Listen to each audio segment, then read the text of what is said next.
I touched the wrong thing. I touched the be right back instead of my intro. I'm Dr. Barry. I'm a licensed clinical psychologist. Super excited to be able to have this conversation with you all today. The goal of today is to just give some information about questions about therapy. So, I'm a licensed clinical psychologist, and often people ask questions about how to find a therapist. Once I find a therapist, how do I talk to them if I don't feel like things are working? If I'm not happy with my progress, with how things are going? And then if it's not the right fit, how do I find a new therapist and how do I communicate that to my current therapist? I'd also like to talk about how to know when maybe you're done with therapy because sometimes the client knows before the therapist sees it. Every therapist has a different orientation, a different lens that they come from. I've talked here before that my lens is client centered, where I feel the client is the expert on on them and I'm the expert on the psychology stuff and we work together for progress. We come together to figure out what's going to work best for them, but I really value the client's input into that process. There are other therapists that might have a different view on that. They might um based on data. So a behavioral therapist might base it on a lot of the client's data and based on the homework. A DBT therapist, somebody that's doing dialectical behavior therapy, they might have certain things. Every therapist. So if you are using your insurance for your therapy, your therapist has diagnosed you with something. Because often I get people that come to me for a psychological evaluation, or they come for their first time, not their first time, but they come for therapy and they've been in therapy before and they're not aware of what their diagnosis is. If you've ever seen your treatment plan, if you've ever seen anything from the therapist that has a diagnosis code on it, you can look up that code and you can also just ask the therapist, "Oh, so what's the diagnosis?" You can also possibly look at your insurance record to see because sometimes the billable code will be on the insurance paperwork as well. And so I hope that's helpful. For the first part, I want to talk about how to find a therapist. Finding a therapist can be one of the hardest places. It can be one of the hardest things because, first of all, there will be some that will not call you back. Okay. Like they're not going to call back because they might be fully booked. So for me, when I'm fully booked, I put on my voicemail that I'm not accepting new outpatient clients. And I think I have Psychology Today or I have another resource listed. There are some people where it's really important for them to find a therapist that's a certain gender or that has a certain sexual orientation, or it's really important that the therapist have a certain identity for them. And that's where looking on inclusivetherapist.com, Therapy Den, there are some, even Psychology Today, you can sort it by some things. Sometimes I've found that Psychology Today, that it has a lot of therapists that maybe are pre-licensed, which isn't a problem. Like there's nothing wrong with seeing a therapist that is working towards licensure. If I have a really complex case, I probably wouldn't see a new student. I would probably look for a licensed therapist if I can. Now, if that pre-licensed therapist is cheaper, like if I'm on a budget and that pre-licensed therapist is free or $20 an hour, or if it's in my budget, then you might figure out, is this going to help? Is this going to work? I like for people to know about their rights in therapy, and because I think sometimes it can be confusing about what can I do? What am I not supposed to do? What should I expect in therapy? And for me, number one, I think in therapy, my goal is to create a safe space for my clients to share, to hopefully feel validated. And then we do want to see some progress. And if we're not seeing progress, I'm okay with them calling me out to say, "Hey, I don't feel like we're digging into like the really deep stuff. Or when you ask me this question, I sometimes mask and I don't tell you everything. So instead of asking me, how was my week? I need you to ask me, what was some hard parts of your week that you want to share with me or something. Like sometimes clients have given me very specific feedback. And then I've had some clients that have said, hey, like this isn't working, like this isn't the right fit. And I have helped them find a therapist that might be a better fit for them. So if they wanted to look at doing EMDR, or if they wanted to look at doing, there's transmagnetic cranial stimulation, TMS. It's for treatment resistant depression. It's these magnets. It was on, I think I saw it on a Netflix show. I saw it on a show recently and I was like, oh, cool. Because I had supported some people that were looking that needed clearance before they started that process. And so being able to ask for what are other alternatives. If I do diagnose a child with a particular diagnosis and the parents don't want to do medication, I still encourage them to talk with their doctor about natural options, or they talk with their doctor about what other options are their concerns. And then we discuss what different paths, different treatments, different ways that we can kind of progress from there. This is a really great question that I wanted to highlight. How might you know if it's too soon for grief counseling? What can you expect from a grief counselor? And grief, whew, especially soon after a loss. So we don't even diagnose grief. I think in the first to diagnose someone with with bereavement, I think the loss has to be a certain amount of time. So initially, right after a loss, we call that an adjustment. Like this is a normal like, but for some people, the loss, the pain, all of that, or it brings up old thoughts, old feelings. You don't have to talk about like whatever's bringing up for you. I'm just saying in general, this is what can happen. And if I'm meeting with a new therapist, it is normal to go in the first day and say, this is why I'm here. Really, what I'm looking for is just a safe space to get some skills, because right now I'm having trouble getting out of bed. Right now I'm having trouble getting back to work. Right now I'm having trouble with these things. And so you could be specific about what it is that you wanted to talk about with that person. Sometimes with grief, it can be nice to, once you feel comfortable and safe with the person. So I adore it when clients feel safe enough to cry with me. I will sometimes joke with them that I get paid more when they cry, and I don't. Uh, but I tell them I would rather them cry in my office with me than hold it together during our session and then fall apart after. That I want to be there to support them in the midst of that emotion, because it's incredibly powerful in the midst of my darkest, deepest, in the midst of just the most pain I could possibly feel, to have somebody else sitting right there that's holding space for my pain.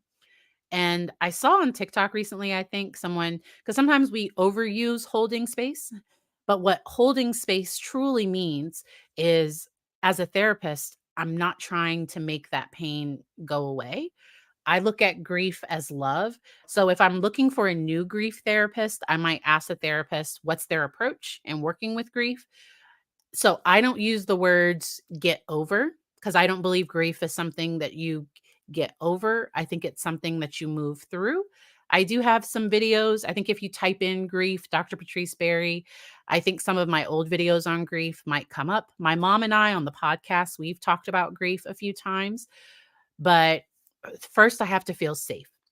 So the most important thing, they've studied what works best in therapy. And the most important thing is the relationship that you have with your therapist. It kind of, if you don't like your therapist, they could be the best EMDR therapist in the world. It's not going to, like, if you don't like them, or like if you feel they don't like you, or if there's just, if it's not a safe environment, things are not going to get better. And so having that connection with a therapist, I think that's important. I believe that you can kind of tell if somebody's the right fit for you within the first 1 to 3 sessions. You can kind of tell. And then if you've been working with someone for a long time, and if you're not getting, and you give them some feedback of, I kind of feel like we're stuck, or I kind of feel like things aren't progressing, or you might give them some feedback on how you're doing, how you're feeling. And it could come to a point where maybe the person does see a different therapist that maybe does do DBT skills, or maybe they do work with a therapist that does this particular type of trauma treatment or something. And so sometimes that can definitely be a thing. I saw another comment. Thank y'all for being here. I've had the most success using psychology today. Same. So once my very first, no, not my first therapist was not the right fit. We've talked about this before. Some people are new and they might not know this. So the reason why I talk about the importance of the fit in therapy is because I suffered through 3 sessions with a person I knew before the first session, because the person was running 20 minutes late, and when they came to get me for my appointment, they didn't even acknowledge that they were running 20 minutes late. And that is a problem. So that's why I like my time. And it might have, but I don't, so like the person just consistently ran over every single appointment. If my appointment was at 1 p.m., they would normally bring me back by like 1:15. But the way my brain works is 1 p.m. is mine. And I did have another therapist that also ran over a little, but it was like 5. It was a shorter amount of time, and the person acknowledged it. Like the person was like, "Oh, I'll be with you in a minute." I don't know, like they acknowledged the fact that they were running late. And so ooh, great questions. So Psychology Today, that's a place that I go to. Sometimes it's not sometimes there are other resources that are more diverse. So therapy for Black girls, therapy for Black men, inclusive therapist. There's Latinx therapist is one, and there are a few other resources if people are looking for something specific. Also, Psychology Today. I don't know if y'all know this. Therapists have to pay to be on Psychology Today. So if you search for me on Psychology Today, you're not going to find me there. My practice is fully booked. I don't need to market on Psychology Today. So I'm not listed there. There are other therapy directories that are either free or are at a reduced cost. Sometimes I would start with my insurance list, and then I would search the person's name to find any public websites or find any public social media. So a lot of therapists are getting into creating content on social media. So I feel like you can kind of get a feel for people if they do have a public TikTok where they talk about different stuff, or if they do have a public Instagram, or if they have a Facebook page, because some practices have Facebook pages and things. And so you can kind of get a feel for people based on kind of what they post and what they talk about and what they don't talk about. For me, therapy is a political place, and I think it's important that my clients be able to ask me hard questions. So I try to never have my own beliefs get in the way of therapy. I've worked with people where we have different beliefs. And what I mean by different beliefs, I'm saying like they might politically, we didn't agree, but that wasn't why they were in therapy. They were in therapy for something else, and their politics, it wasn't something that we needed to bring into therapy. Now, something that I've said, which I'm glad I said it. So if there was someone, and the only reason why they needed to come to therapy, and if it was a European American person that needed to work on acknowledging and embracing, or I don't know, figuring out their white privilege, I wouldn't be the therapist, because that wouldn't, I wouldn't be able to help a client with that. I would refer them to another therapist, because, and also the things they might need to talk about might be very triggering for me. And if that was the only thing they needed to work through, I just I wouldn't be the right person. And that's very important. I think it's important to be able to ask the person, what types of cases are a good fit for you, and what types of cases do you not accept? So I got a referral recently for someone with a very, very complex diagnosis, a diagnosis that I'm not comfortable treating. and they really, really wanted to have services with me, but it's outside of my scope of practice. So the types of cases, so I do work with severe trauma. I do work with a lot of these different things, but there are some cases it's so complex. I typically refer to a specialist. And I think that's the sign of a good doctor, of a good therapist, of a good person, where hey, these are my strengths. These are the cases that I'm a really good fit for. And in these cases, it would be outside of my wheelhouse, and I'm not comfortable with that. And I do think that it's important for therapists to do that before they accept the case. Because once someone is in your office, it can be really hard. And I hope the therapist, because often when I've had clients, I have had therapists discharge them, or like a therapist say that that their case was too complex. It was often after they had already met with the person for a while, and it was a blow. It was another rejection, abandonment wound. Like, it was another kind of blow to the client, feeling like I'm too much. There's nothing that works for me. Like, I'm like, there's something wrong with me. I think this is a good time to explain the difference between trauma informed care and a clinician that is trained in trauma interventions. So, trauma informed care, a therapist that says, I do trauma informed care, all that means is that my practice, I'm aware of the effects of trauma and I adjust my interventions based on that. That doesn't mean that the individual is skilled in treating severe trauma. So, I've had people call me, and maybe on the phone they mention that they have a particular diagnosis, and when they say that, and I'm not able to accept them, I direct them to resources. So individuals with dissociative identity disorder, they need to make sure that they're being treated by people that specialize in dissociative identity disorder. And on Psychology Today, so one of my pet peeves is when a therapist checks that they do everything. Like, they have EMDR, DBT, like they have literally every single box checked, because then I feel like this is somebody that's just trying to get a case. Like, it's more about the money than about what they can effectively do. That's my opinion. Okay. That is my opinion. So I don't do everything. I can't. So if somebody needs a skilled DBT clinician, I wouldn't be so I know DBT skills, like I incorporate it into my practice, but I don't provide a DBT program. So dialectical behavior therapy is a very specific program. Clinicians that do it typically offer groups.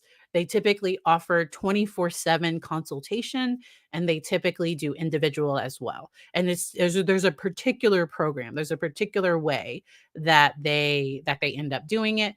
And so making sure that if you are looking for a particular type of treatment, a particular thing. So if I'm looking for a therapist for my child and I'm looking for a play therapist, there are people that will check play therapy on Psychology Today, but they're not a registered play therapist. And this is my okay, I'm Dr. Barry, and this is my pet peeve. This is my very, very big pet peeve. I don't think people should check art therapy, music therapy, play therapy if they are not a registered play, music, or art therapist, because there are specific programs, there are specific certification programs. I personally wouldn't check EMDR because I'm not an EMDR certified therapist. I wouldn't check DBT because I haven't completed the certification for DBT, even though I do include some DBT skills for clients that it's a good fit for. So I hope that's helpful. I am seeing your questions, and I will go through them. Um, hey, I learned about EMDR about 3 years ago and have referred people to it. And so there are some people, and in the description of this video, I have an article about who's a good fit for EMDR and maybe who's not. So not everybody is going to be a great fit for EMDR. Some people, especially with complex and chronic trauma. So EMDR, they like to process through particular events. And some people's trauma, it's so vast that it can be hard to narrow things down to just one instance. And you have to have, so EMDR starts with regulating the body and regulating emotions. and some people struggle with with feeling those things, and so that's why a lot of EMDR therapists will also be trained in other modalities because they might get a case that isn't the right fit for EMDR. I hope that's helpful. Mama Jamma. Is it unethical for a therapist to miss 3 sessions in 2 months without notice due to scheduling conflicts? So that would I would mm, mm. So, y'all know I try to be as polite and this is to the therapist, so I am due to so I've sometimes had, like, 1 scheduling conflict 3 times in 2 months without notice. Mm. And if you're not feeling connected with the therapist, so unethical or not, if I was the client, I wouldn't be that would make me feel safe or comfortable. Now, have I ever double booked? Yes. Okay. I also like it happens maybe 1 to 2 times a year. It's not something that happens frequently. What happens more likely than not is that a client doesn't they show up on the wrong day.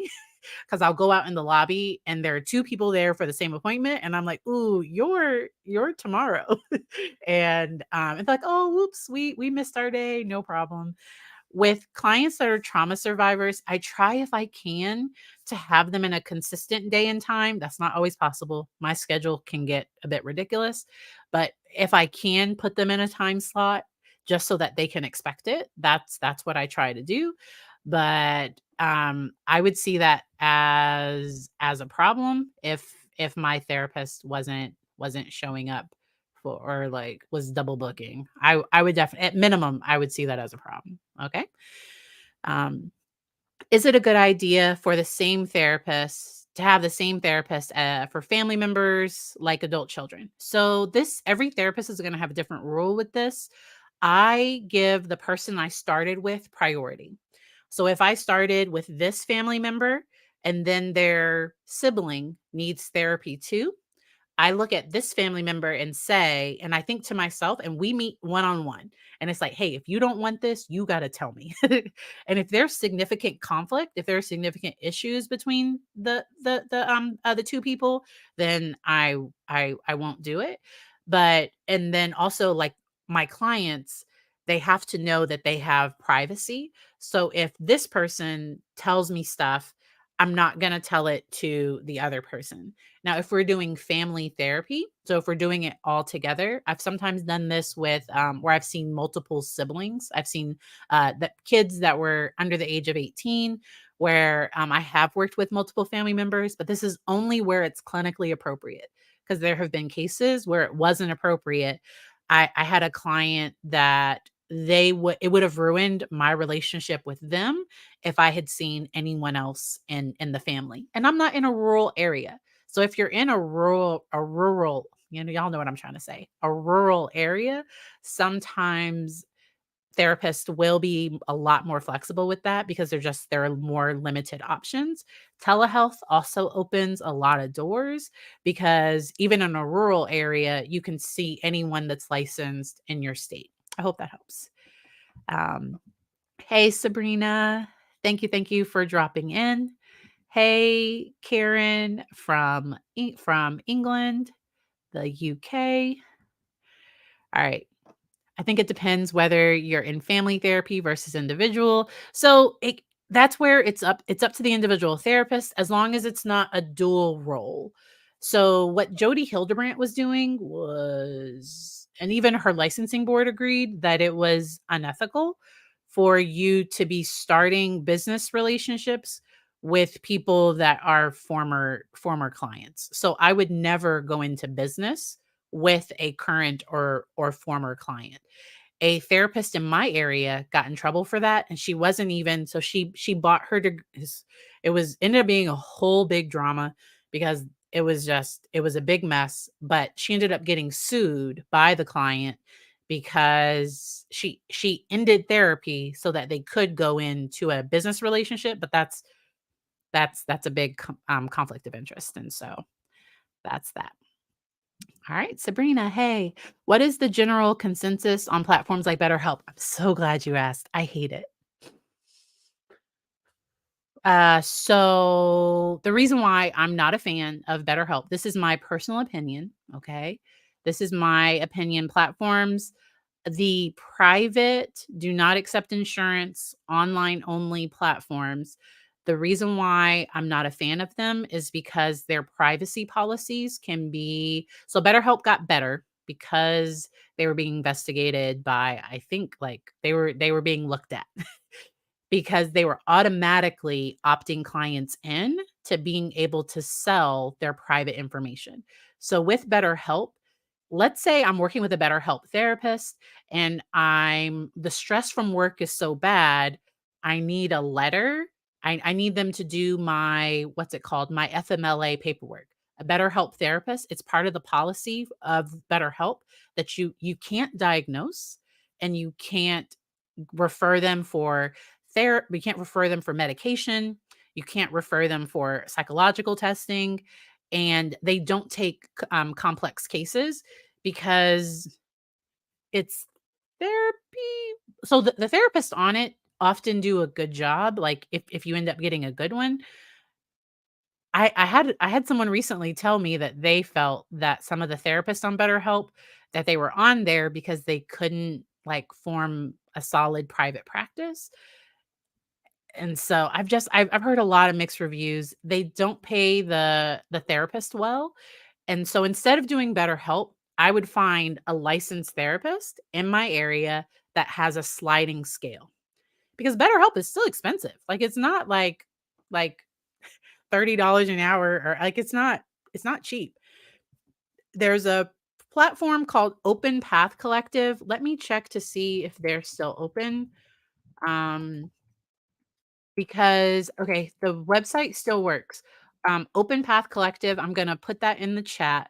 What that is a website where you can find a therapist between 30 to I think $60 an hour for individual. I think it might be $80 an hour for marriage, but there are some therapists that start as low as $30 an hour, and they might be licensed or pre-licensed therapist. And so I personally would find a licensed therapist. BetterHelp, the therapist, they don't have to do notes.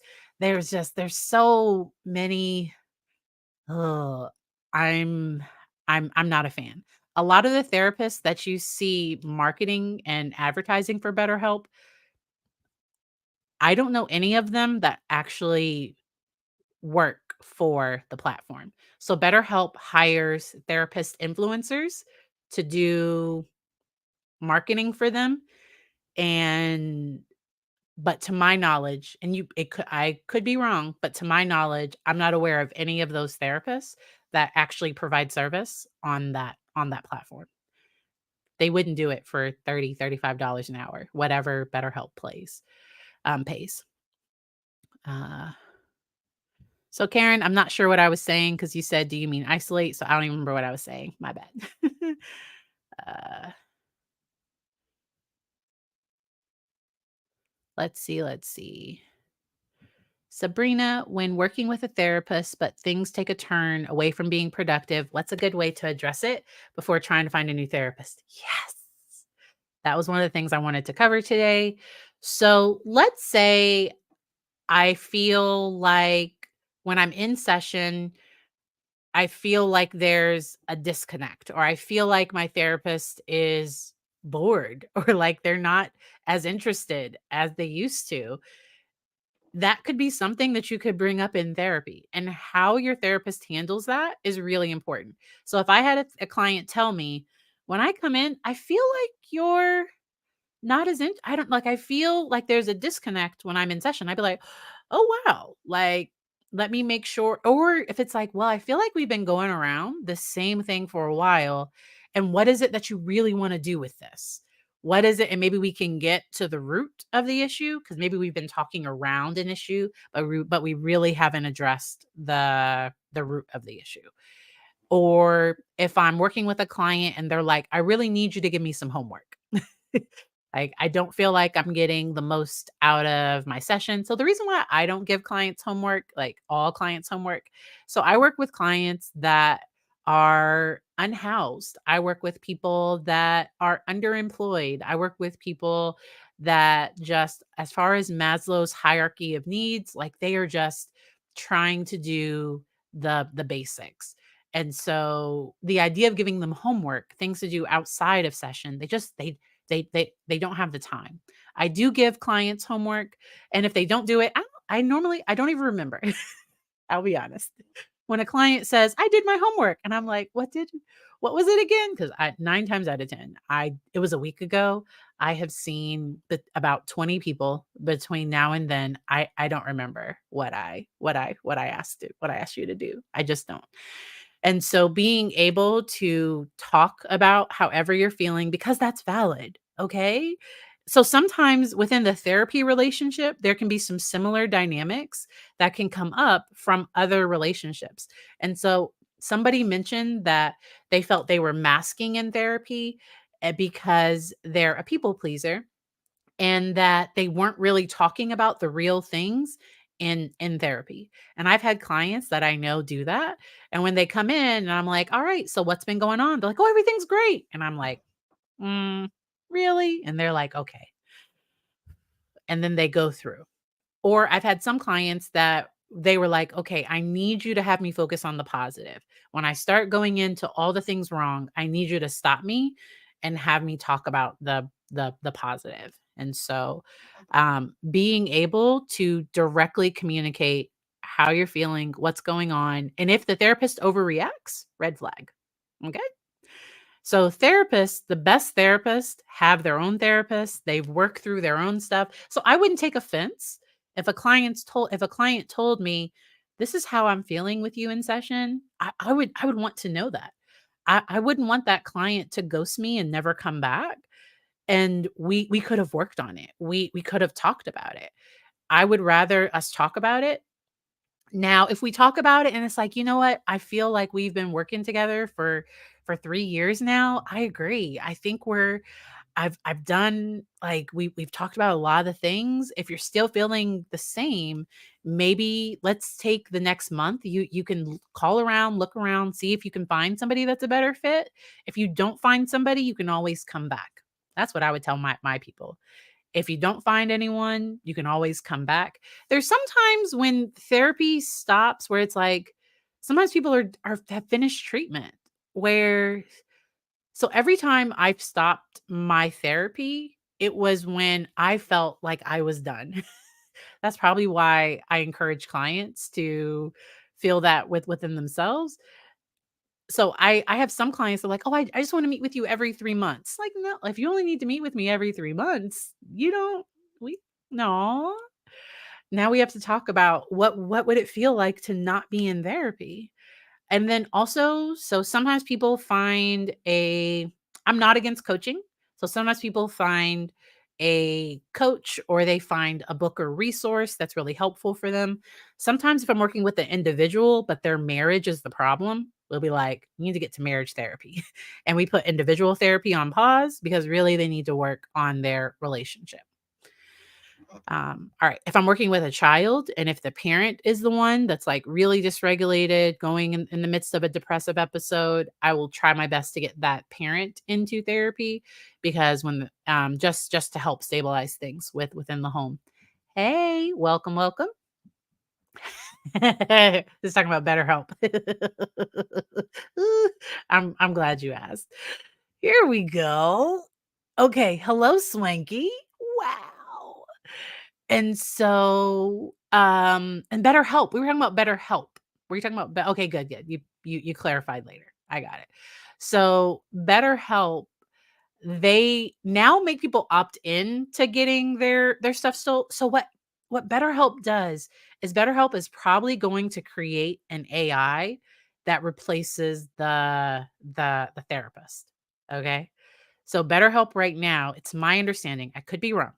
Okay? I could be wrong. It's my understanding that they are working towards having AI, because they're getting an understanding of what therapists normally answer. Like, so if somebody asks a particular question, or if somebody has a particular problem, what does the person usually say? So people that opt in to sharing their data with BetterHelp, they are sharing their notes from their sessions, which is it's illegal for me to do that because I'm a health organization. So that's why BetterHelp, it's an app and they're not that's why you can't bill your insurance typically because it's an app. So the reason why I can't sell my clients' data is because that's HIPAA. Like that's protected. I can't do that. But there's no law. Like so if clients opt in to having their data shared, the data that they're sharing could potentially, if they opt in for it, it is their notes. So that if the data that could be sold, a client that's struggling with depression, they might start getting ads for antidepressants or something like that. No. Nope, nope, nope. So a bunch of therapy organizations because I think some big organization tried to partner with BetterHelp and therapists like lost it and like threatened to I don't know, like therapists absolutely lost it and they ended up dropping them as a sponsor because therapists were so concerned about some of the practices. So now I've worked with people. So if you have had a good experience on BetterHelp, I am so happy. I'm so glad that you found someone that you appreciate. And so, yes, I hope that helps. Um, I'm not so this is so some therapists have narcolepsy and some therapists might be working too late. So I don't work before a certain hour and I don't work after a certain hour, but that's because so I'm not a good therapist after 7 p.m. So I don't do 8 p.m. sessions because I can't be like I'm a mom. At 8 p.m. I'm thinking about getting my kiddo into bed. Like I don't do therapy sessions after a certain time. I don't typically schedule therapy sessions for Saturdays or Sundays. Every now and then I'll have like one case where I'm like every other week or once a month. We might be able, but I don't there's some times that I just protect because for my own well-being. And it's actually really common of hearing therapists fall asleep. I have yawned and I feel so bad about it. Okay. And I promise it's not because like the client story is born. No, like sometimes I didn't caffeinate myself or I didn't sleep enough the night before. Or so that's why therapists, we have to put our mask on first. We have to take care of ourselves. I have yawned in therapy and I always like because it's not about the client. Like it's on me. And so, all right. Ooh, they already have one? Wait a minute. That was probably about BetterHelp. I don't know. So I try because so I got way distracted by the chat in another video and somebody told me to breathe. Were they wrong? No. Did I need to breathe? Probably. Okay. So, because I can get a little distracted by the chat. So that's what I'm going through now. Yay. Great question. So solutions focused. Um, so only one jaw if the therapist is trained in other techniques. So I wouldn't use only solutions focused therapy with somebody with severe trauma because we would also work on psychoeducation about the brain. We would also work on developing coping skills and because solutions focused to me is more of like a brief short term like okay this is the problem, this is a solution, but somebody with severe or complex trauma, this like we might be working together like for the next 20 years. Like it so I don't I often because I bill insurance, so I'll put CBT down. I'll put that we worked on certain DBT skills. I'll put but solution focus wouldn't be one of my first go-tos. Sometimes a person can have that orientation, but they're trained in other techniques because solution focus to me they've identified the problem and with trauma, it's not about what the person's doing, it's about what happened to them. That's Oprah's book, and that's the basis of trauma-informed care. It's not about the presentation of what's happening, it's about the person's story. It's about what happened to them. And I don't expect, so on a new intake with a new client, I always tell them, "Hey, it would be weird for me to expect you to tell me everything day 1. For psychological testing, I kinda have to get as much information as I can, but I don't have them go into details. Like, they can just tell me about the types of trauma, but they don't have to go into the specifics of things. I'll ask questions if I need more, if I need clarity for the story. I have my clients own their story so that if I ask a question that they're not okay with, that they can say, "No, thanks, not today." Like, that's really okay. That if I ask, "Hey, do you wanna talk about this today?" And they're like, "I've had a tough week. I'm not ready to go there today." All right, let's talk about this. Here are other options. So I hope that helps. Aw, this is sweet. Sometimes I want to reach out to therapists I've had in the past, but they've that have moved away. Is this something you would appreciate? So every therapist has different boundaries with this, and the awesome thing is you're saying you want to reach out. So anything that's client directed. So if that therapist has public social media, but so some therapists are weirded out by that stuff. So I don't know your past therapist, so I can't tell you exactly what to do. I have received text messages or emails from past clients. Just I think I got a graduation card from someone, and I've gotten like all kinds of life updates from former clients. But if they try to connect with me on LinkedIn, or if they try to connect with me on social media, but like to follow them back, I don't, that's a boundary that I have. I don't follow current or former clients, or yes, that's one of my boundaries that I have. So it just kind of depends on the therapist. As a therapist, I don't reach out for that because that would be me wanting the update. So that's why I specified, because it's you wanting to give them that update. That's a very client-centered approach, and that's often fine. Most therapists, I think, don't have a problem with that. Hey, I know Miss Sellers in real life. Yeah.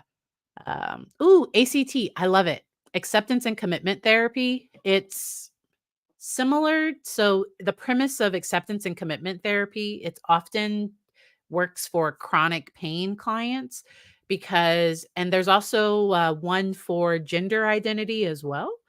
Um, there's like a treatment manual for where somebody can kind of work through their acceptance of their identity and their self and all these different things. So I have done some trainings in it. I am not certified in it. I do have people that I follow on social media, and I am a fan of it. Um, I was looking around because if you are in a relationship, oh, okay, good. If you are in a relationship, and if there's if you don't feel like things are balanced as far as household chores and kind of who does what, the fair play game can be a fun way to do it. I just purchased this for my office. I'm always loving resources. Y'all know I love Nedra Glover Tawwab. So her favorite book that she has is the Set Boundaries Find Peace. This is my favorite. And then she has this one too. But acceptance and commitment therapy, what the goal of that treatment is to just come in and because something that can cause suffering is fighting reality. So, if I came from a very troubled family, and if my relationship with my mother, if it's just, it is what, like, if it's just, if I need to work through my emotions and feelings about that, acceptance and commitment therapy, the goal of it is to have people live the life, to have them, like, enjoy more of the life that they have. Because sometimes people are constantly trying to strive for something that they don't have, and acceptance and commitment therapy, to me, a part of it is just about accepting my reality, even the parts of it that I don't like. Because often we fight the realities that we don't like, but that creates more suffering. So if I'll use the mother example again, because y'all know I have a good relationship with my mom, so this isn't about me. But if I have a bad relationship with my mom, and if I'm not grieving the fact that, like, I can't go to her for stuff, like, she's not reliable, she's not dependable, but I constantly have those expectations, that's going to cause suffering. And so acceptance and commitment therapy, it goes through that. I'm a fan. I forgot who told me to breathe. I forgot who told me to breathe. It wasn't on this live. It was the one about the Tim Ferritter case. I was extremely passionate about it. You all were providing amazing insight and everything. And so, yes. Do you think therapists are often driven to go into the field in search of answers for their own mental health problems? Um, yes. So some of the best therapists, I think we all know. So Dr. Marsha Linehan, she has borderline personality disorder, and that didn't come out. So her treatment had been evidence-based and in practice and all of this for maybe 10, I don't know, it was a really, really long time before she disclosed that she has borderline personality disorder and that treatments were not effective for her. And that's why she's very like adherent DBT. Like, she believes if you're going to say you're doing DBT, do it this way because that is what helped her. And uh the reason why I got into therapy and the reason why I started working with kids and teens was because I needed a therapist when I was a kid and a teen. But I think therapists that don't do their own work can cause harm. Jody Hildebrandt, in my opinion. I think she has a lot of like, she has some issues with men. She seems to thrive off of manipulating and controlling people in a way that that's not okay. So as a therapist, I acknowledge the power that I have, and because of that power, I intentionally try to not give suggestions. I try. Now, there are sometimes when things, I've been working with a client for a while, or they really value, it's like, "Hey, you really wanna know what I," like, yes. It's like, "Okay, you're the one that has to live with this, and I'm hearing this. This is what I think." But I have to work, but I don't give clients, parents that decide not to medicate their children. I don't have, like, I will treat a child that is not medicated, because there's some therapists that'll be like, "This kid is so severe, like, if you don't get them on medication, I won't work with them," which to me, that's, I don't like it, unless they're, like, tearing up my office every I don't know. Like, to me, I wouldn't do something like that. My kiddo is probably gonna come and ask for the iPad in a little bit, and so I'm just gonna get that ready for him. Um, all right. I have about 7 more minutes before he wants the iPad. Uh, all right. Let me see if there are other questions. Oh, cool. ACT is becoming more popular amongst perinatal therapists and infertility specialists as well, because with ACT, especially in those specialties, because it's been in chronic pain, it's growing across modalities. I found it to be helpful. I need you to ask me again. Oh, the game. So they are, I think I need to add the game, but the book that I shared, I have an Amazon book list. Let me find that, and let me find the game. And I'm not going to be able to add it to the shop now, but I'll be able to add it to the shop later.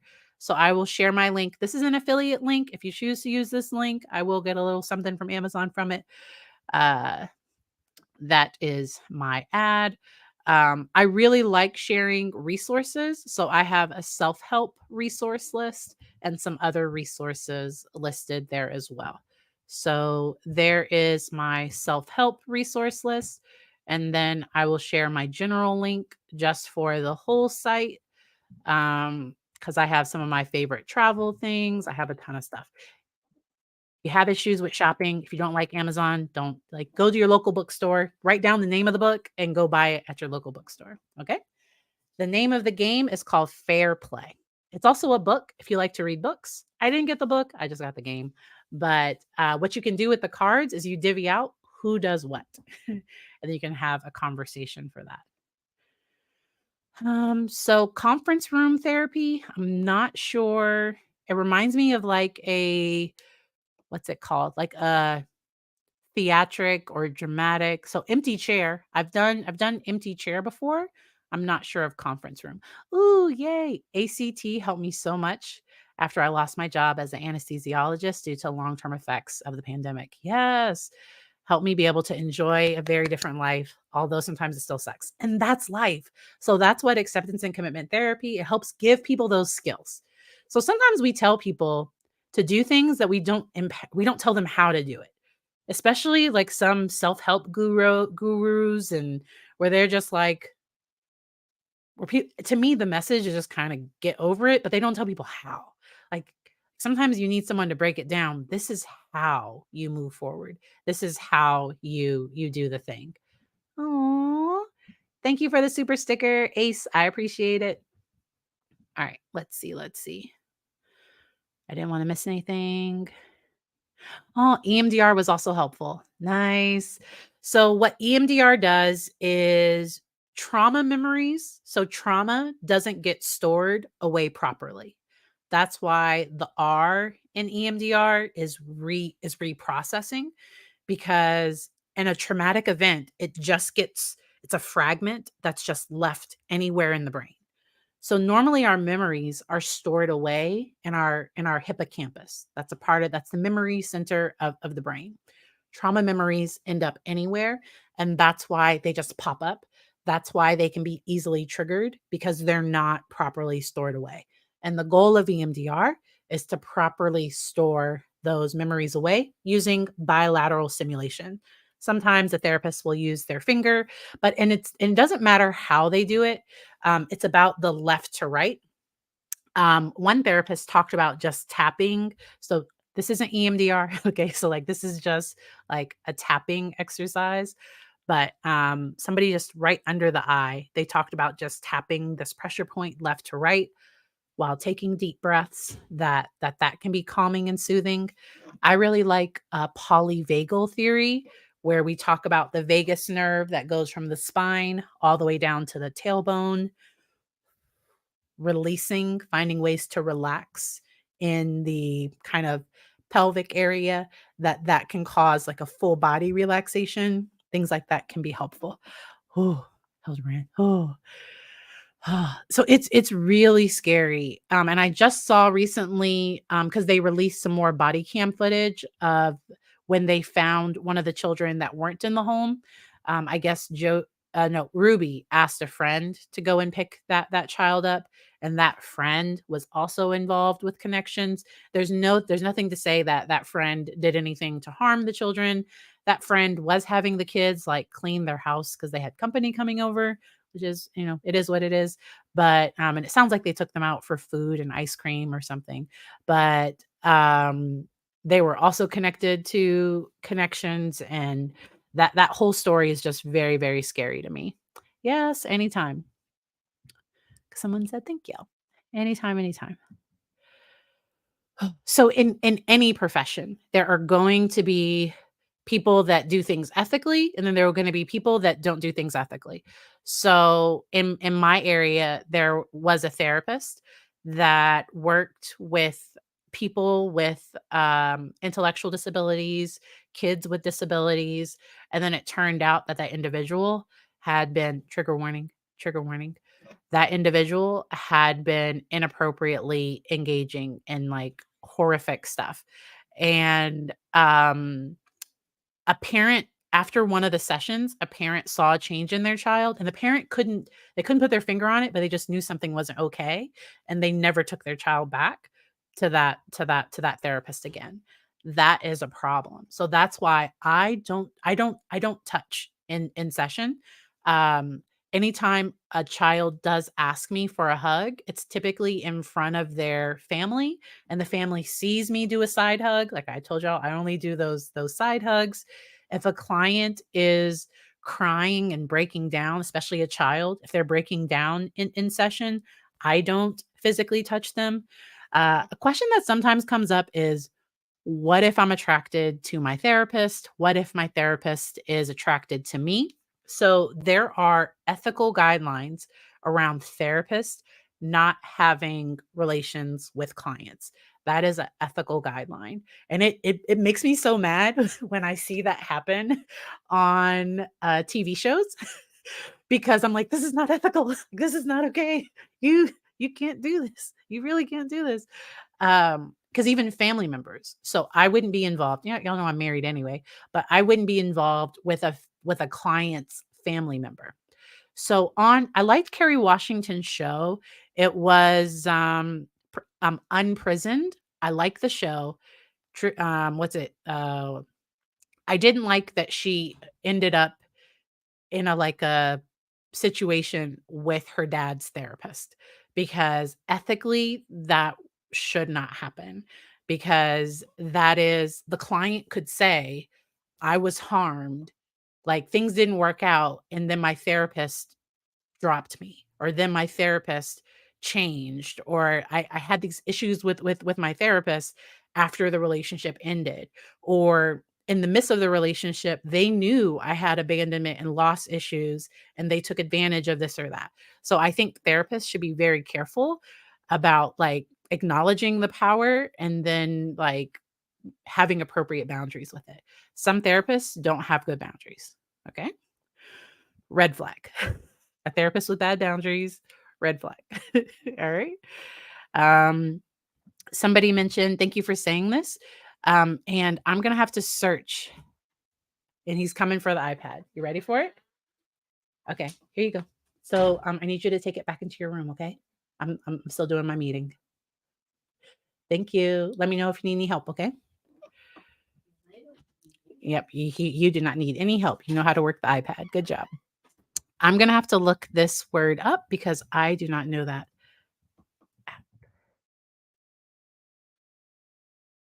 I'm guessing.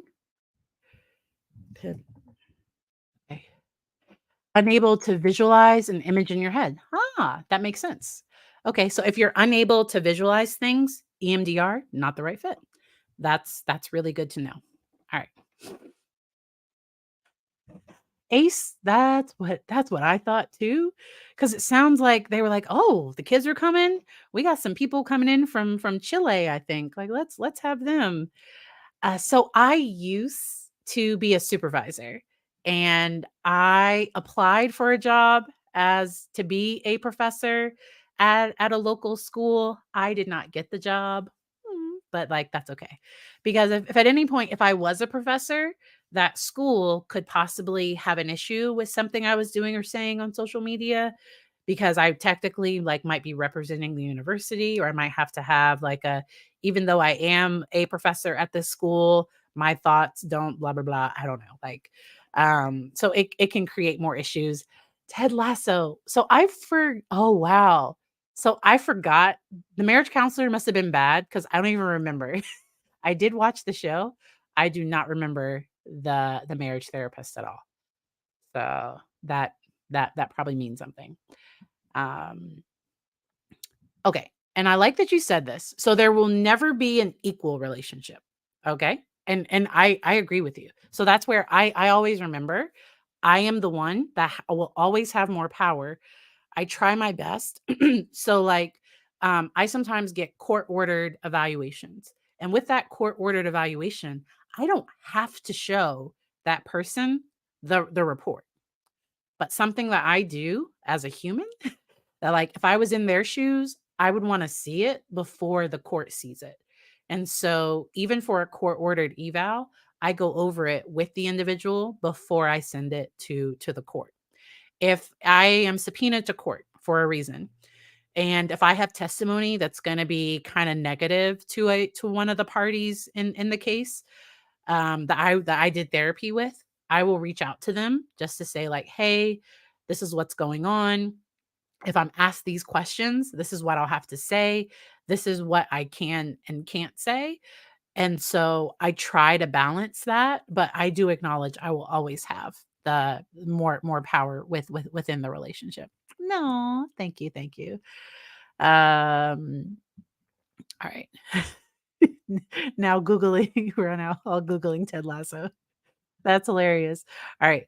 So once again, if you feel like your therapist is useless, okay, and you're not getting what you want to get out, you can try to like politely say, I don't feel like I'm getting as much out of this. Some therapists, so because if the therapist puts it back on you, of like, well, I don't know, like that's a red flag. Because as a therapist, I would want to know, so what is it that you're looking for? What were you getting out that you're not getting out anymore? Often when clients have brought something like that up, I knew. I was like, yeah, I think we have I think we're reaching the end and let's go on ahead and do that. Um and so let me see. So, what should you expect out of therapy? So, treatment is not, or progress, it's not linear. So, progress in therapy, it's not always going to get better, better, better, better, better, better. I warn people that as we do trauma work, you are going to feel worse before you feel better. So, that's why I don't start trauma work with people that are having the worst moment of their life.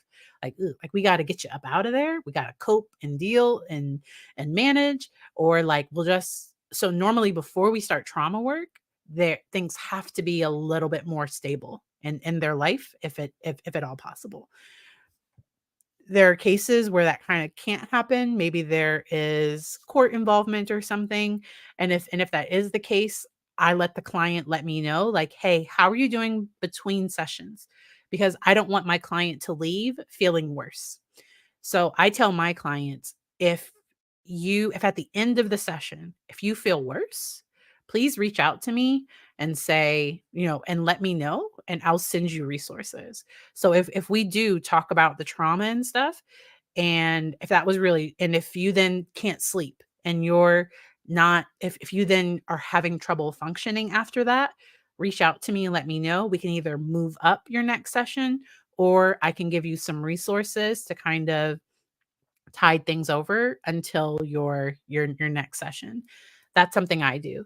Something else that I do is if my clients are having really, really strong negative thoughts. So I've gotten calls from parents, I've gotten calls from clients that were in a really, really dark place where we were thinking about would they need to go to the ER to be evaluated, and we would either move up their therapy session or we would talk about the process of if they do need to go and get assessed. I always leave that on the client. I used to do home-based therapy. So when I was doing home-based therapy, I would work with very severe cases. And when people were in imminent risk to themselves or others, even for outpatient, but especially for in-home, these cases were a lot more severe. And but with since stopped doing in-home, I don't think I've ever had to involuntarily hospitalize anyone.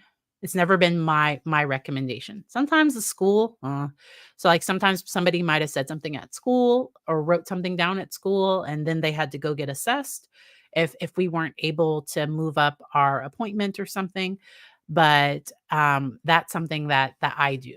And if somebody does have chronic thoughts of trigger warning, chronic thoughts of unaliving themselves or anything like that, making sure that you work with a therapist that's skilled in that and that is comfortable processing that. So it doesn't scare me when clients talk with me about those thoughts. It scares me more the people that don't tell me, or people that don't have anyone to talk to, or the ones that are keeping it secret. That worries me more than the ones that are able to talk with me about it in session, because then we safety plan around it. We talk about it. If it's a child, like, so we go through our process. 9.9 times out of 10, the client doesn't need to be hospitalized. They're not at imminent risk.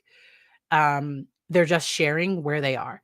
I've worked with clients that it wasn't a matter of if they were feeling that way, was a matter of where it was in their head. Is it at the front of their head? Is it kind of in the middle, like just, every now and then the thought kind of pops up, or was it in the back of their head where it's like it's more infrequent, but the thought's still kind of there. And that's what we call chronic thoughts. There is a type of therapy that's really effective. It's called CAMS. Um, and let me share that resource because it is really, really helpful. Collaborative assessment and management of those types of thoughts. And so I will share that in the chat because so sometimes therapists they're worried about their license. Like I'm just being honest, you know what I mean? They're worried, but overreacting to a client saying that can sometimes make a client not say it again. And so that's why I let my clients know I would rather know that these thoughts are there and we talk about how to manage them and we work on making a life that you want to live. We work on addressing the pain points in your life because if I don't know what's going on, then like I don't know to do that work. And so CAM specifically looks at doing that type of work and therapists that specialize in treating chronic thoughts of unaliving oneself, they're often like it doesn't like I said, like when clients have those thoughts, now there are some times that someone comes in my office and it's a shift and I'm really, really worried that impulsively that something might happen. And that's when we get more detailed with our safety plan. I might recommend a trip to like if things have been going downhill for a period of time. So hospitalization is only good for medication management, in my opinion. Okay. Like, so if I have a client that's not on any meds and they're actively like hallucinating. So for command auditory hallucinations, that is one where I will recommend getting because people will do almost anything to get like a command auditory thought out of their head. And medications can be helpful in stabilizing those thoughts. Often the client is very distressed by the thoughts and they often want to go through that process. So that's why I said it's often not involuntary and it is rare. I've only had, I think I've only had to send one person to the ER this year. I think only one. And last year it might have been like one or two. Like it's rare in my practice. Now, how many times have I heard those kind like it's like a lot. Like how many times have those kinds of thoughts, have those kinds of situations popped up? A lot. Now, I have worked with clients that were hearing things or seeing things, but it wasn't at a point where safety was immediately impacted and we were able to manage things on an outpatient basis. And so that's what we did. Someone asked a good question about trauma that I want to address. What does trauma work look like? How does it start? The reason why I smiled is because working with trauma survivors, that is because somebody giving me permission or like sharing their story with me, that is something that can be really hard.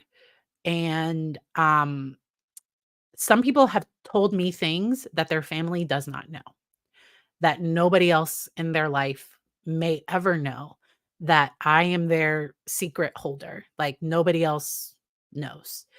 And that is a sacred thing to me. And I protect that.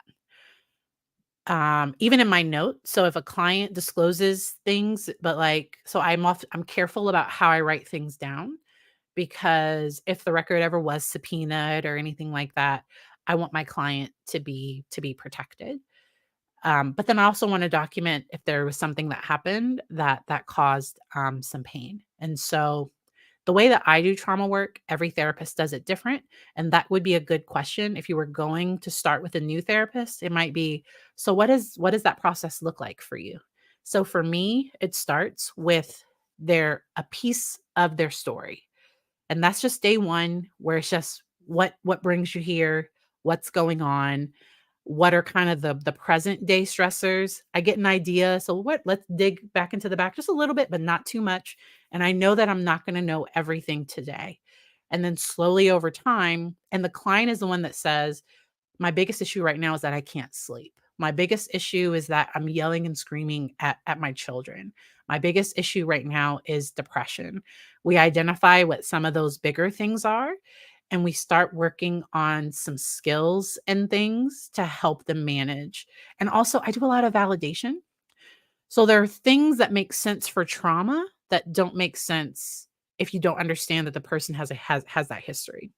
So if I'm out at a community event and someone, like, a loud noise goes off and somebody yells and or screams and hides behind a car, it might be like, "Oh, that's strange." But then if you knew that person was a war veteran, it would be like, "Oh, that makes sense."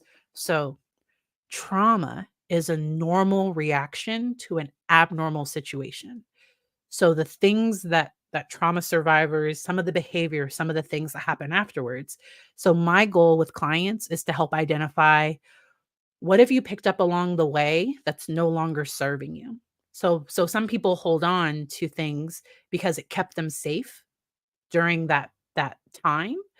And then also I want my clients to have safety in their current life. So sometimes a lot of the people that I work with, they kind of go from, it's not a matter of, it's a matter of like like this, just trauma after trauma after trauma, and they don't have any present safety. So we try to find ways to create safety in their here and now, even if it's only in my office once a week. Like, we just try to create physical, emotional safety. And it's in this moment right now. Because often a, in a trauma survivor's brain, there's always this what if, what if, what if, what if, or there's always this perceived threat constantly coming. And having felt safety, that's how we learn, that's how we heal, that's how we kind of move forward. And I got that work out of Dr. Eric Gentry. He is a phenomenal trainer, phenomenal. I've talked about his work on my channel before, but he talks about creating safety for clients. And I tell the story. We were in a room and he was like, "Who in this room feels 100% safe right now?" And I was like, 100%. Like, I'm super analytical, and I was like, 100, no. Like, and only one person in the room raised their hand. And I still say, I think that person had taken his class before and knew that was the right answer. And he was like, "Right now, you're all perceiving threat. What if that happened? Or what if this happened? Or, but in this moment right now, I am 100% safe. I'm in my house. There's nothing in this moment, because often with trauma survivors, there's no safe moment, and safety is how we heal." So, yes. All right. Um, Yay. I love that you work with some amazing faculty. That is super awesome. I think that's really important, especially for gynecologists. I'm grateful that a practice that I used to go to, they screen for trauma, for that type of work, because that can be very triggering for people if they don't know. And going to providers that specialize, being able to know that you can decline things, in like that you don't now, like, if there's a problem, if you decline something and there's a problem, it might make it harder to treat it, but people, they have to know that their body is theirs and that they have a right to say yes and no. What are the different types of specialties that are in therapy? All right. So there are licensed clinical social workers, licensed professional counselors, there are licensed clinical psychologists. Sometimes there are LMFTs, licensed marriage and family therapists, sometimes other states. So every state can call it something different. So those are the options in my state, but that's just a licensed therapist. And then there are a ton of treatment modalities. The most important thing about treatment is that making sure that you have a good connection with the therapist. Do they specialize in working with trauma? So how often do they go to trainings on trauma? So I do a minimum of 5 hours of continuing education on trauma every year, a minimum of 5 hours. I often do closer to 8 to 10 because a lot of my work is with survivors. Hello, Valerie. Um, what if you've never exactly felt that way? And so there is, but you also not feeling motivated to engage. What if you just feel like you're watching? And so that's where I think exploring those things with a therapist, I think that would be helpful. Aw, Ace. It's hard to find a good therapist because, first of all, are they accepting new clients? I do think checking out their public social media, I think that can be helpful. I do also think that making sure to if there are sometimes reviews can be hit or miss. So for a while I had like a 1 star because someone, and I think I know who it was, but somebody but they didn't put any comments. So there was a 1 star from a while ago, but like there was no reason. Like it was just a 1 star, but I was still fully booked. It wasn't impacting anything for me, so I didn't worry about it. Um, therapist, yeah, there's we legally can't reply to, like, we can't be too specific about reviews, like, and we can't ask clients to give us reviews, like, there are some boundaries with that, but, let me see this one. I think that would be amazing. You could be with one person. Maybe we're talking, oh, sorry, y'all were talking to each other. My bad. Um, ooh. So, all right. If you're getting counseling from a clergy member, oh, wait a minute. Um, how is therapy different from a clergy member?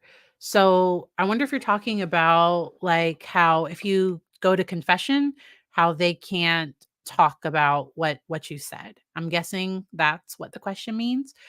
And so at confession, or if I'm talking with a clergy member, they might not have the capacity to hold space for my pain. And so if somebody tells me about something horrific that happened in their childhood, I have some follow-up questions that often, like, in my mind, I know things that could have helped things go better, and if certain things don't happen, it makes sense, like, if this person is falling apart, and I tell them, it's like, "I wish when you told that you had been believed."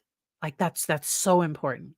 So often, one of the questions I ask when somebody tells me about, trauma from childhood is, number 1, did they realize that it was trauma? Because sometimes people didn't realize, "Oh, wait a minute, that wasn't okay." Because what people experience in their life, that's their normal. They don't know to expect or think anything different. And so being able to acknowledge, oh, wow. Like, so I've worked with people where they didn't start having trauma symptoms until after they told, because something about telling it, like, it brought on a lot of the symptoms because it brings things up in the subconscious. It's a whole process. And I validate you didn't do anything wrong because often many trauma survivors, they often struggle with lots of thought. And so hearing a neutral person say, "You didn't do anything wrong. Like it wasn't your fault. That wasn't okay." And somebody that has understanding of trauma, that can often be that's the difference. And then so I think them knowing being skilled and how to respond after hearing some of that. Now, I have heard horror stories of somebody talking with a therapist and then, like, the therapist starts, like, crying, like, bawling, and, like, "I'm so sorry that I don't know, like, the therapist wasn't able to hold safe space for them to where the client then, like, "Ooh, they can't handle my pain. I don't think they can handle me." That's a bit of a red flag. Um, when clients tell me their stories, it breaks my heart. I will stop doing this work if I can ever hear of horrific things happening and, like, and it not touch my heart, but it doesn't ruin my, so it doesn't, like, make me not be able to sleep, or and I've heard, so I have held space for all types of just very, very horrific things that you hope nobody ever, even your worst enemy, like you just hope nobody ever goes through. And I think being able to find a safe space and find where, as the client, do I feel like my therapist can handle it? Because if you ever get to a point where you're like, I don't know if my therapist is skilled enough to handle my problem, that's when I think you might have to have a difficult conversation. That's my opinion. That's just my opinion. All right. All right.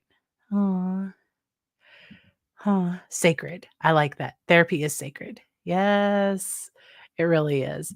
And so I am, and I have people that work with me that have certain faith beliefs, and often I don't discourage them from talking with their clergy about what they're going through. I have heard stories of individuals who were currently, trigger warning, who were currently in unsafe living environments, and the clergy tell them, you need to, and like they did not, they weren't protected. So, um, and certain situations not being handled in very safe ways, and that's a problem to me, because I don't think if somebody is in an unsafe situation physically, emotionally, and if they get to the point where they want to leave, I think they should be able to do that. That's my own opinion. All right. Hypervigilance. Yes, that's a trauma symptom. That's the being on edge, being very jumpy. It's called hypervigilance. Oh, yes. So I don't so but I like that you called this out. So I don't get excited to see, but like I'm like, yes, exactly. Your brain can get stuck in a fear response. And they've done research. That's what the adverse childhood experiences study was about, was the fact that if so they're ACEs. Please don't put your ACEs number in the chat. Like, but the higher the number of ACEs, and there are 10 if you include like racial trauma or like gender or other types of trauma, it could be up to like maybe 12. But there are this number that a person can have. And the reason why I'm against physical discipline is because just the use of physical discipline is listed on the adverse childhood experiences scale. It doesn't say were you physically abused. It just says, did a caregiver ever hit, push, like it just asks about physical discipline, and saying yes to that, plus a certain number of other things. The more times a person says yes on that survey, the more likely they are to have not only certain mental health concerns, but also certain medical concerns as well. And so chronic pain, lupus, and diabetes, high blood pressure. So the system can get stuck, and on. There are ways to activate your parasympathetic nervous system, often using your senses. So you can't logic your way, because if a bear is chasing me, I don't need to think like, oh, I wonder what color bear that is, or I don't need to think. So when the survival part of the brain is turned on, the thinking brain disengages. We call it flipping your lid, or like with kids with emotions, it's like flipping the lid. But with adults too, when you're in survival brain, your prefrontal cortex disengages. And being able to safely, like if I am physically safe, that's why we talk about felt safety. I try to talk with clients about finding a safe space in their home, in their area, just if they can. I work with a lot of people where their room is their safe space. And yeah. All right. Thank you for sharing that. All right.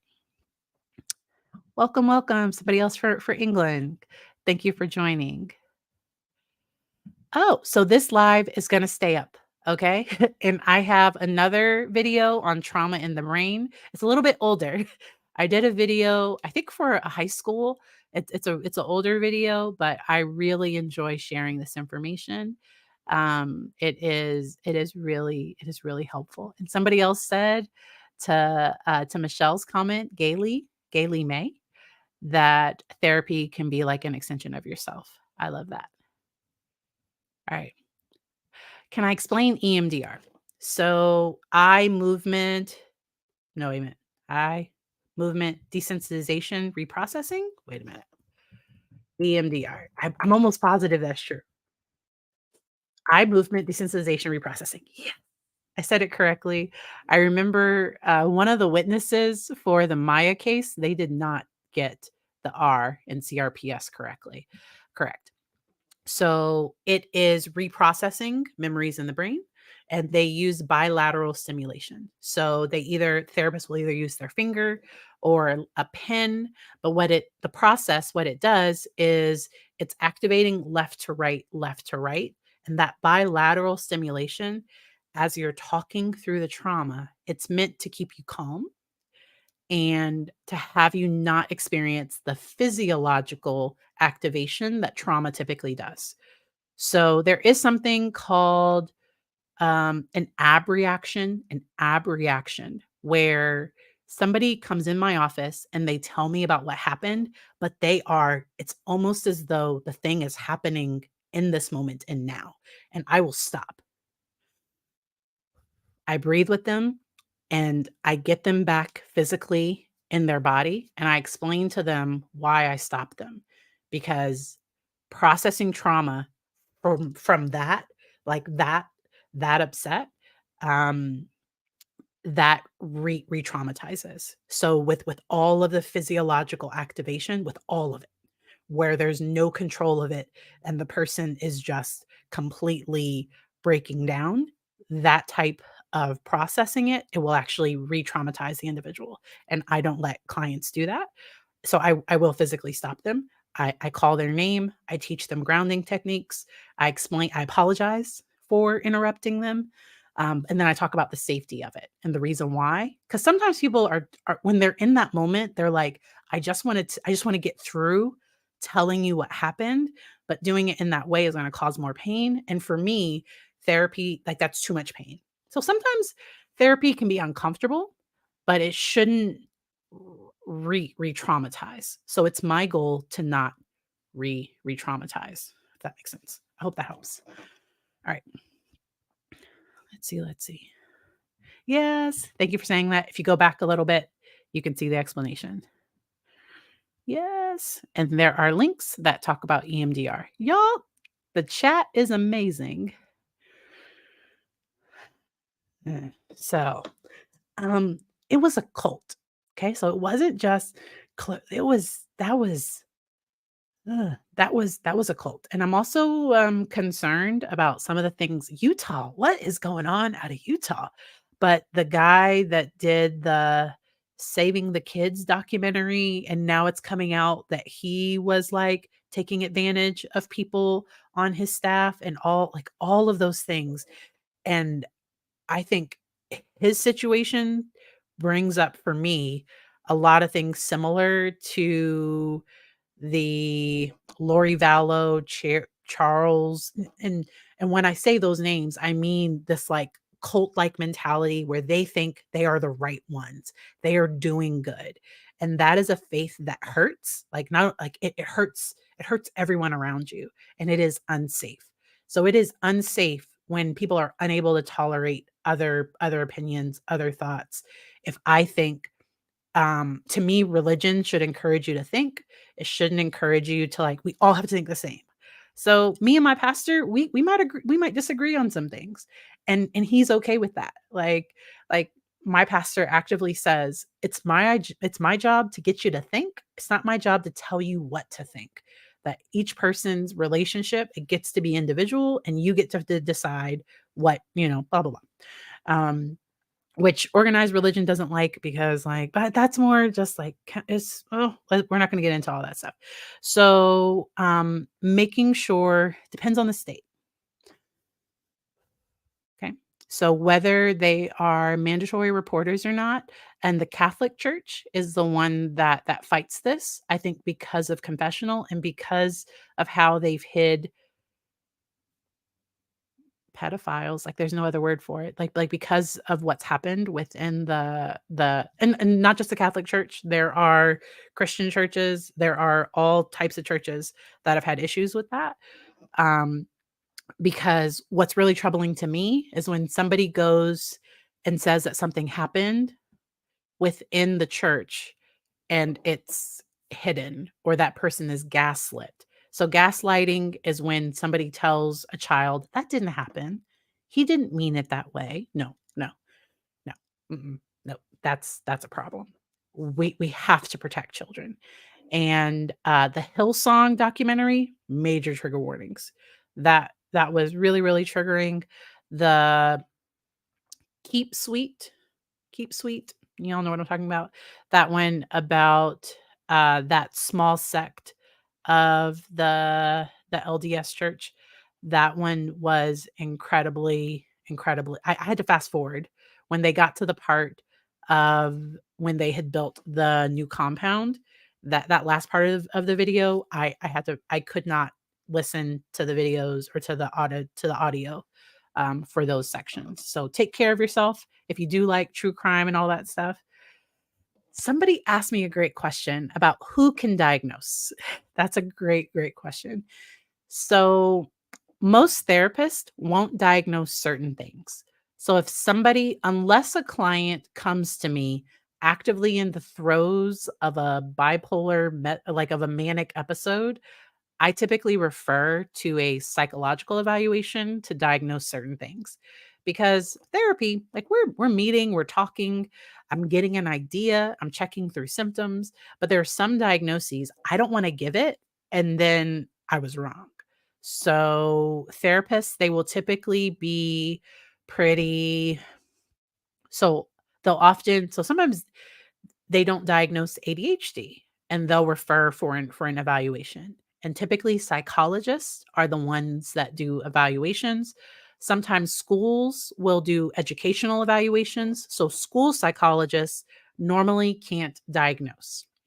So a school psychologist might see a lot of signs and symptoms of ADHD and they can create a 504 plan or an IEP based on those symptoms, but a psychologist has to actually a licensed person, excuse me, has to actually give that diagnosis. LCSWs, licensed professional counselors, LCSW is licensed clinical social worker. So even if a client comes to me for outpatient, there are some things that I won't. So I wouldn't diagnose a client like a brand new diagnosis of schizophrenia. I wouldn't do a brand new diagnosis of dissociative identity. Like there are some disorders that you refer out for an evaluation, um, because you need a more nuanced thing.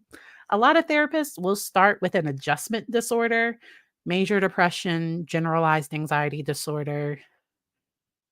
Those are some of the most common, obsessive compulsive disorder. With that diagnosis, I like to talk about that there's a personality trait. There are obsessive compulsive personality traits, and then there's the disorder, which are two different things. And we clarify that. If it would ever be helpful to break down particular diagnoses or anything, just let me know. All right, let me see.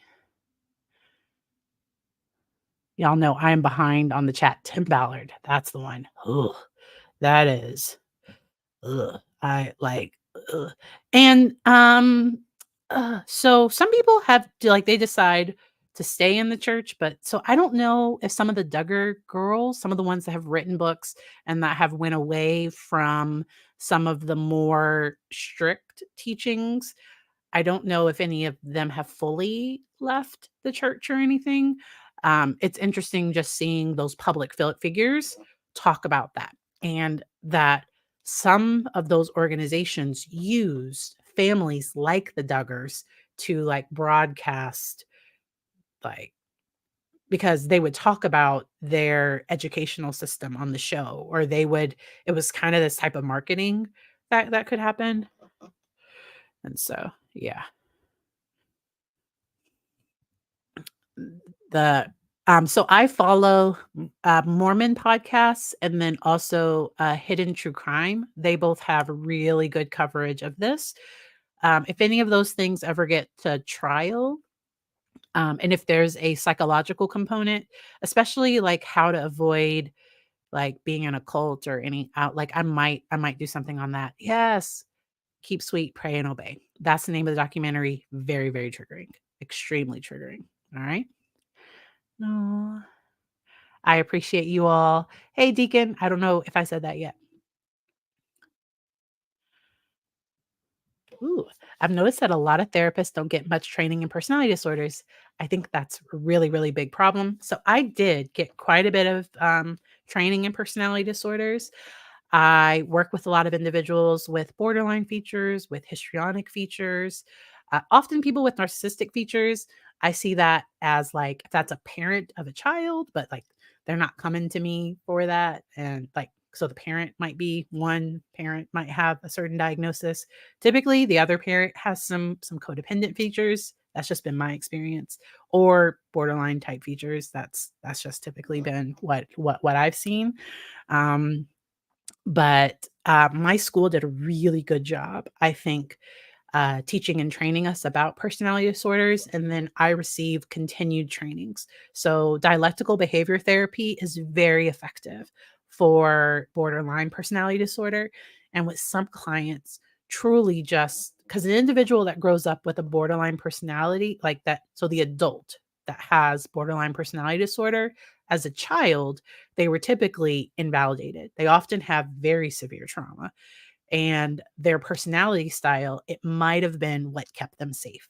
And the problem is that they have now continued this pattern that's now dysfunctional, like it's now causing them problems. And many of my clients that have those types of diagnoses, they don't want to be the way they are. They so want to be able to manage their emotions, they just can't. And so that's where I like the validation of dialectical behavior therapy, where it's like it makes sense based on your history. You never learned how to manage your emotions. Like you don't know how to effectively get your needs met in healthy ways. That's why lying and manipulation are the first two things that you go to. And so being able to create safe, validating places for clients, I think that's helpful. If you do have a personality disorder and you're looking for a therapist, do not put it, it's just my um I wouldn't put it on the intake document or on your first email to the person. There are lots of therapists, especially one of the most stigmatized, I think, in the DSM is borderline personality disorder.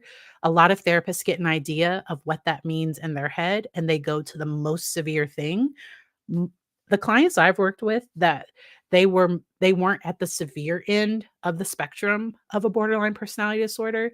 They typically just like, their relationship with me was pretty, like and, like but, like, it wasn't they weren't a difficult client, if that make like, I think sometimes therapists get in their mind of what that means.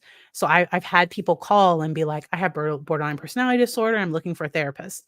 And I'm not accepting new clients, but I do tell them, it's like, "Hey, you might wanna say, I have severe" like, if you do have, like, a lot of trauma or if you have complex trauma, you might wanna ask what's their approach with that?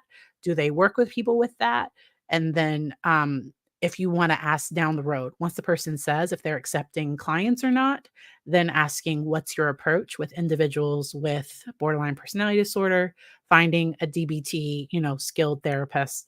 But I typically recommend that they not just say, "Hi, I have this," because many therapists will just say, they will not return the call, they will not answer, which I think, yeah, it's a problem. But from the I have a problem with the therapist, not at least being polite or being because if it's not in their wheelhouse, being able to say, "Oh, thank you so much for reaching out to me for services. I really hope that you're able to find someone that's the right fit. Unfortunately, I'm not skilled in that particular diagnosis, and so I do know of this other therapist in my area who is. Here's her name and number. Would you like to give her a call?" That is different than just saying, no, I don't or not calling someone back at all or whatever.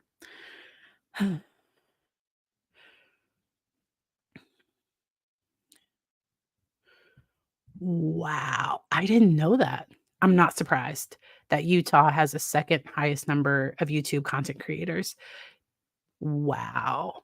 That does not surprise me at all. And then the Ruby Frankie stuff is just super duper scary. Super duper scary. All right. Chat is Bay. All right. So I don't follow so the diagnostic and statistical manual, it's often made by the board of psychiatry, and there are some psychologists that are on it. I don't follow a lot of that. In the UK, they have pathological demand avoidance, PDA, pathological demand avoidance. And that's something that I researched, and I don't know if they'll ever add that to the DSM.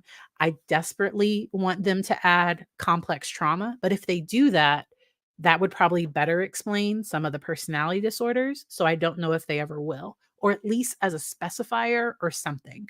Like I wish complex, they already have PTSD chronic, but I've worked with some people that have complex trauma that don't meet all the criteria for PTSD necessarily, that their trauma, the way that it presents, it doesn't neatly fit. So, PTSD, the way that it's described in the DSM, more generally, it's better at explaining an adult going to war and experiencing one trauma, coming home and having trouble. That's what PTSD does a better job explaining. It doesn't do a great job explaining developmental trauma, someone that maybe neonatal, like even from the time, just like trauma after trauma, it doesn't do a great job explaining that. That's just the whole thing. That's one of my many soapboxes. So many soapboxes in this video. All right, so it is yeah, our definition of PTSD is very outdated. All right. Y'all, we've been going for almost 2 hours. I need to like take a drink. I have my water right here. But thank you all so much for joining. I truly appreciate each and every one of you. I'm going to answer this last question. If y'all have any questions, get them in the chat now because I'm about to close it out. Do you give someone a first time personality disorder diagnosis based on individual therapy? I personally would not do that. I only diagnose and I try to, if the person has never had trauma treatment, so personality disorders, so I have some clients that I work with that probably wouldn't have been diagnosed with their personality disorder if they had received appropriate trauma treatment, or that once they get appropriate trauma treatment, some of their personality characteristics end up going away. So with complex trauma, I try to see what happens after we treat the trauma and the person has um, a good fit. So I only diagnose from a what's it called? From psychological evaluation, and that is rare. So I normally say, "Hey, watch out. If this is the person's first psychological evaluation, I normally say like the person has some these uh what is it? Cluster B personality features, or I might say borderline personality features, but I typically won't diagnose. Did you know that individuals can be declined for services, like for life insurance, if they have borderline personality disorder? Like, there's some diagnoses that can truly affect the way a person navigates the world, and so that's why I don't just throw those diagnoses out there.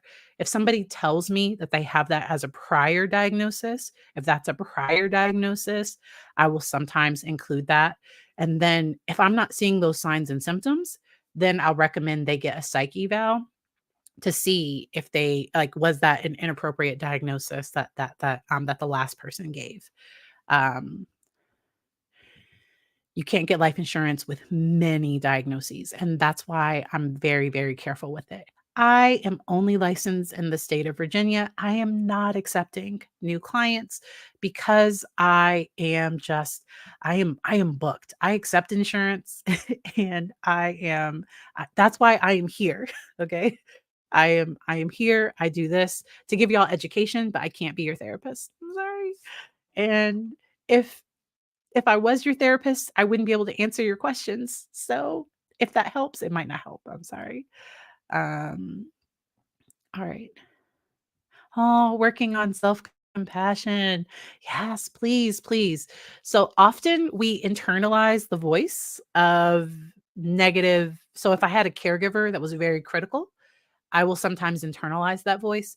Or I've worked with some people that are very self-critical because they have this perfectionist kind of thing. And so please treat yourself like you would a friend. Because many of the clients I work with that are hard on themselves, they are not that hard on other people. And they have this higher standard, but not in a way that like motivates them. Like it's in a way that like crushes them. And that's not particularly helpful. So be a little kinder to yourself. Um, for individuals with autism, wow, I did not realize this, that there's some countries that won't let people with the autism diagnosis immigrate. That is really, really, I had never heard of that. Wow. Thank you, Melissa. Licensed therapist, I believe. Never given a personality disorder diagnosis, only if they come to me with it. So most therapists. So if I went to a therapist and we met 4 times and they diagnosed me with a personality disorder, I would sue them. Like what? Like what? Like I would no. Like you. So should a personality disorder be, because they would have to clearly say, how did you come to that? What? Like I would have a real big problem. So the only thing I've been like, because y'all know I've been to therapy. I used my insurance one time, or maybe twice, but so adjustment disorder is one of the most common diagnoses. I probably have ADHD. It's a whole thing. It's why I get distracted by the chat. It's why all my favorite creators also have ADHD. It's a whole thing. The era that I grew up in, so I am 41 years old. I grew up in the spank it out of them, like get them to comply generation. And uh mental health was not as accessible and was not like something that my mom would have, and honestly I wouldn't have wanted, because I was a big on like I don't want to be singled out growing up. But I embrace it now. uh I self-medicate with coffee, and uh I will probably get a diagnosis at some point. I'm watching our child for signs of ADHD because it runs on my side of the family, and so we will see. But all right. Aw. Yes, and so people are identifying who their internal critic is, because often we internalize the voices of others. But so when that voice talks to you, so I'm not giving you advice, it's just like general tip. So often I'll tell my clients, when that voice talks to them, talk back to it as though it's that person. Does that make sense? Because often person feels like it's them, but it's not. It's not them. That it's that other part where that you can talk back to. And so I hope that helps. As a therapist, how do you feel about group leadership, life skills, courses ran by therapists? So as long as so sometimes therapists are trying to make money. I don't blame them. If it's actually helpful. So I know some people that have had courses that were actually helpful. So there's some people that I follow that do some really good work on trauma or on different topics, ADHD, parenting skills, and they are very skilled. You can tell from their content that they are really good at what they do. I offered a course a long time ago because I wanted to train therapists on how to work with people, that how to ethically integrate faith into practice, because some therapists don't get those kinds of trainings. Uh, I would just vet it to make sure that it's accurate. So there are non-therapists that do leadership skills. I was appalled. Did y'all know that the 5 love languages people like that, it wasn't like that's not research based. 5 love languages. Some people might have tried to research it based on what they said, but like, or like, so I grew up in the men are from Mars, women are from Venus, and they just made those things up. Like they just made it up. So I don't know. Therapists are people, people are gonna try to make money. So, I often find that ADHD, so I feel like in friendship, neurodiverse people are attracted, like, so most a lot of my friends are getting diagnosed with ADHD and now, and we're in our 40s. And, um and the reason, so some people might have been annoyed by me because I am super extra and super random. Like, I am so random. I will sometimes, my best friend, I don't think she's neurospicy at all. She gets so mad at me because I don't finish my sentences sometimes. Like, I get tired of talking and I just stop. It's so, like, that's something I do. And so I think sometimes some people, they just get along better. I often find that people with ADHD marry people without ADHD, which frustrates the mess out of the people without ADHD. I won't tell you all of my husband's frustrations with me, but one of them is I never put anything back where it goes because I don't think things should go in like a particular place. Like food goes in the refrigerator, frozen food goes in the freezer, but, like, he has a spot for, like, all of his stuff, and I don't have a spot for in our home to protect our marriage. I have my own closet. Like, when we were looking for houses, like, I love this house because he has his own closet in the room, and I have, like, a whole huge walk-in closet. 90% of my clothes are on the floor right now, and they're clean. And it doesn't, like, I just close the door, it doesn't bother him, we're good, so, but, yeah, I and so when we talk, so somebody asked me this on TikTok, and I will talk about it over, and I'll talk about it there too. So, just watch for if the person is doing the best they can, and if it's starting to get to the point where it's affecting their self-esteem. So the way an individual feels when they're struggling with ADHD, so I felt dumb growing up. So learning was hard for me. I had to study so hard. Reading, I talk to y'all sometimes about I have a comprehension issue where when I read, I have to like read things multiple times. That's why I do audiobooks instead of reading things. So sometimes I might pull up something on chat and misread something. And so the person, it can start to affect their self-esteem, and so just watch out for those things. There are some non-medication options that are helpful, like neurofeedback. There are lots of different ways that you can, like, talk with the doctor, the medical doctor, with about natural ways. Um, Sometimes people, if it's mild to moderate, sometimes just, and I'm not giving you medical advice. I'm just talking about what people I've worked with have done. Sometimes coffee is a natural stimulant, but it causes a drop. And so that's where you have to watch out for that. But yeah, Gottman. Yes. So Gottman, his work is, and him and his wife, I was able to hear them speak one time. They're speaking, I didn't get that much out of it, I'll be honest. But their books, I really enjoy their books, and I have some of their resources. Ooh, who knew? So this right here, build rituals of connection cards.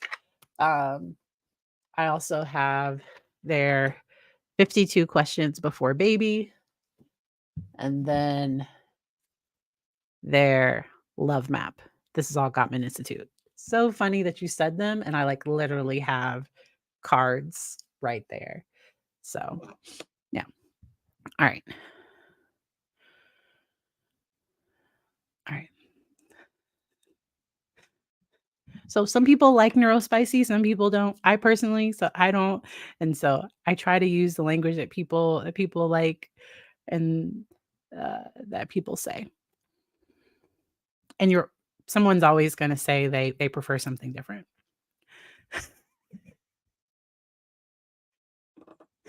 Your brain. Mhm. That definitely happens.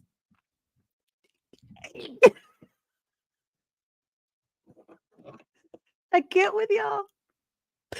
Um, he doesn't watch my YouTube the whole way, I don't think. I don't think he watches it.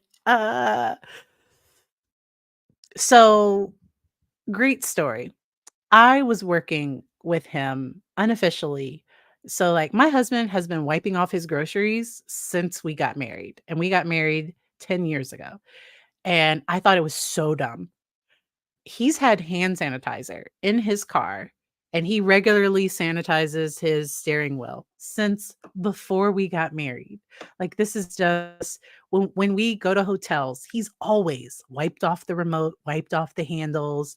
Like, he's always done this, and I was just like, "This is so much." I was just like, "Why?" And then COVID hit, and, like, I was like so now I have hand sanitizer inside. He's never, like, wanted to touch the gas pump thing, and COVID just ruined everything. Y'all are awesome. I adore y'all. Your kids call you neurobland. Are you neurotypical? Is that why they say neurobland? I love that. Ooh, okay, so I have a whole video on that. We can't so there's trauma and ADHD. Please, Dr. Patrice Berry, trauma and ADHD, check out the video. Yes. And the picture of it is Gabor and Prince Harry because Gab Gabor is I forget what type of psychologist he is, but he like in an interview with Prince Harry, he said that he thinks because of his trauma that he has ADHD. Dr. Gabor has a lot of his own thoughts on things. I don't agree with everything. It's just my own personal thing. I'm a little oppositional, and that's why I don't like oppositional defiant disorder because I was a pretty stubborn kid, probably a little, I don't know. So but boundaries. So when my mom put in boundaries, that was really helpful. Yay! Half of my closet clothes are on top of the dryer. Nice. Half are hung, half are on the floor in the closet. See? See? Oh my gosh. Is dyslexia associated with ADHD? So I don't know the research on that. I'm gonna be honest. So dyslexia is sometimes diagnosed by the school or by a neuropsychologist. Um, Insurance doesn't pay for educational testing, so I don't diagnose dyslexia in my practice. I do have a family member that has dyslexia, and I do believe that I might have I don't know if it's because dyslexia is more than just flipping numbers, like, dyslexia is a reading, like, it's a pretty deep thing, and, I don't personally diagnose it. Often neuropsychologists can. So a neuropsychologist digs deeper into the brain functioning than my general, psychological evaluation. My son was a terrible reader, but put him on the computer, different kids. So I love reading on a screen for some reason, I can do it. So I love Kindle books. I don't because of Audible and I pay for an Audible subscription, I don't even I normally don't even do Kindle, but for some reason, books and it's probably the ADHD, but like just reading on a book, I did it because I went to graduate school and I did all the things. I read what I had to, but it was very painful. It was very painful. So, oh, I'm glad y'all are here live because if he sees any of this, I might have to edit it out the video. So, what so it keeps it cleaner? I'm just telling y'all what I was told. Y'all are so he is an aerospace engineer. Like he is literally so smart.